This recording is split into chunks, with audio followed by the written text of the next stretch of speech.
There's power in being known as a lock. Being known as a lock is when someone tells you something and they say don't tell anyone, and you actually not tell anyone. And to actually be that person that keeps things confidential. There's value in that. It goes a long way in regards to how someone might be able to trust you. There's honor in being able to be trusted, and there's peace of mind for all parties involved. You don't have to worry about if someone's going to gossip or spill the beans later on. It avoids gossip. Gossiping can be defined as when you say something about a person without giving them the opportunity to be present to defend themselves. Think of that. When you say something about someone without allowing them to be present to defend themselves, that defines gossip. If you trust someone enough to tell them something because you truly need someone to talk to, but you don't want everyone else to know, and you put enough trust in that one person, you should decide, and should you decide to go ahead and emote and let it out, to say how you feel, and then you find out that person told the next person and another person after that, eventually it comes back to you that it actually is, and it's actually a form of betrayal. Do you want to be known as a gossiper? Do you want to be known as a betrayer? Or do you want to be known as a person who keeps things confidential? A person who can be trusted? That goes a long way. I mean, we all know what happens when we don't trust someone. It's just this terrible feeling of saying to yourself, I don't know what's next. I don't know what this person is doing. I know what I said when I spoke to them, but I don't know what happens behind my back. And when they go to speak to everyone else within that circle, right? If you can't trust someone, what do you have? And we're all guilty of it to some degree. I've done it. I was raised in a family where everyone said everything to everybody. Gossip was the norm, and it was expected. It took me a long time to understand that it wasn't right. It was a hard pill to swallow, knowing that I regularly betrayed people's trust. And maybe that's the case with a lot of you. You may have been raised in a household similar to mine, where you say one thing to someone and practically 10 minutes later, the other person knows it, and then it becomes a normal cycle, a normal, vicious cycle.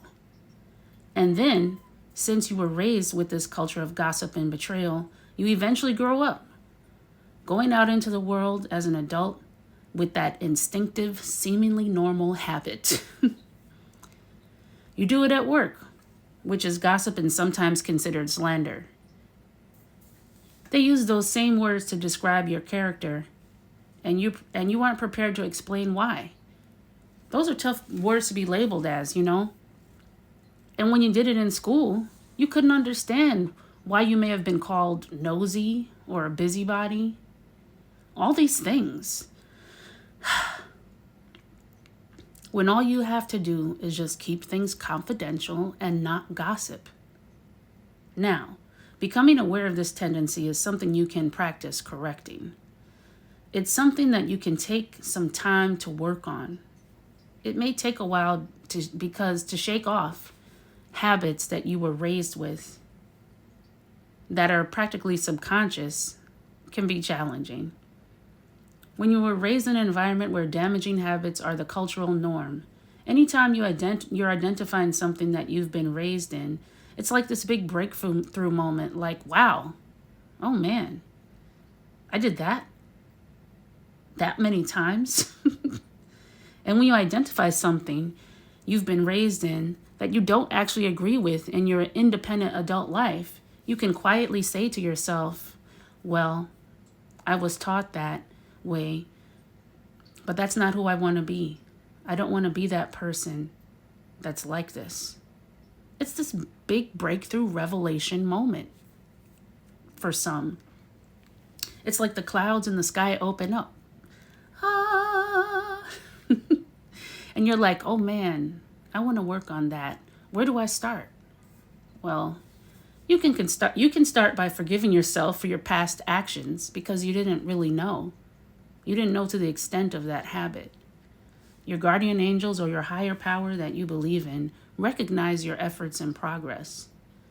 It's challenging to undo things that have been ingrained in your very being, oftentimes. It can be jolting to realize that you've had to learn the hard way through experience, through doing something wrong that you need to fix. But this one, gossiping, yeah, this one is worth fixing. This one is really worth fixing. If you can become a person that stands on your word and keeps things confidential and not gossip, as in not talking about someone or a situation without giving that person the opportunity to be present while you talk, you can work on becoming a person that can do that if you can. Becoming a person that can be trusted by all, becoming known as a person of honor, then you will be a person that people value knowing. And you'll probably even find out more information. You'll find out more truths that you can keep to yourself because people trust you with their truths. Just something to think about.